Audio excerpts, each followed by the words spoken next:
Hi.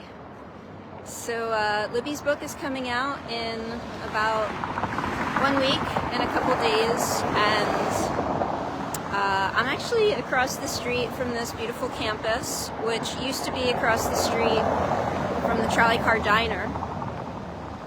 So I thought I'd visit the old location of the Trolley Card Diner, see what was going on here, because this is where the book started. It doesn't look like anything too exciting right now. It looks like we're going to be getting a new building, who knows what. But I just thought I'd come back and visit, and I'm going to try and find a quieter spot, actually. But Libby and I used to come to the Trolley Car Diner and have lunch, and she would tell me all her stories, all the things that she did that were so interesting, and every time it was different. And one day it finally occurred to me, like, somebody should write a book about Libby and her stories of peace and justice work. And so I asked her about it. I still remember we were sitting in corner booth, the red booths, and we were right by the window in the front. And I said, Libby, has anyone ever asked you about writing your life story? And she said, yeah, a few people have asked me, but nobody's followed through on it. And I said, I want to follow through on it. So anyway, she said, okay. And I didn't realize at the time that that was a life-changing moment. Hi, Ellen.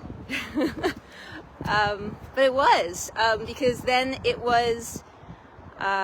became a project of 10 years. We started out by talking to each other once a week on the phone, and I would write down everything she said. She would think about, all of the stories of her life, and I would write them down, and we did that for about a year and came up with this huge collection of stories, and I just started sorting it out, figuring out what order things went in, when did things happen, and started trying to turn it into a book, a narrative of her life. And it was much harder than I realized it was going to be.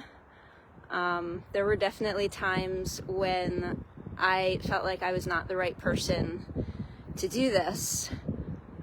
Because I'm not a professional writer. I didn't go to school for this. I didn't really know what I was doing. And sometimes I couldn't even see how we were ever going to finish the book. So it's pretty amazing that that we got to the end of it. I remember thinking, I wish that Jeanette Walls would just swoop in here with her amazing memoir writing skills and really do the story justice. But it had to be me. I had to follow through on it.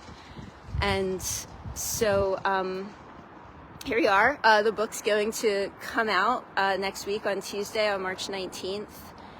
And unfortunately, Libby's not going to see that. So that's hard. But it's also really exciting because it's really keeping what she did alive. It's allowing people more than just me to learn from her and what she did. And it's not just about her. It's what she did with all of the people that she worked with. And, one of the biggest takeaways from this book was that people don't do this alone. When you hear about really famous activists and people that make a huge difference, it's because they're working with so many other people, and that's what Libby did also. She had amazing relationships. She kept in touch with people. She worked with people. She collaborated towards common goals. And, I just really hope that this book inspires people to keep going. I think it's a really difficult time in the world right now.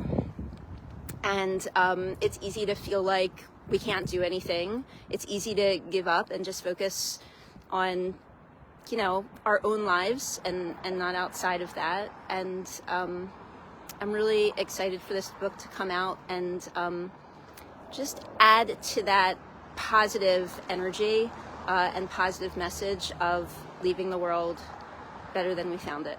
So thank you everyone that came and watched. I really appreciate it, and I will be posting more about the book soon. Bye-bye.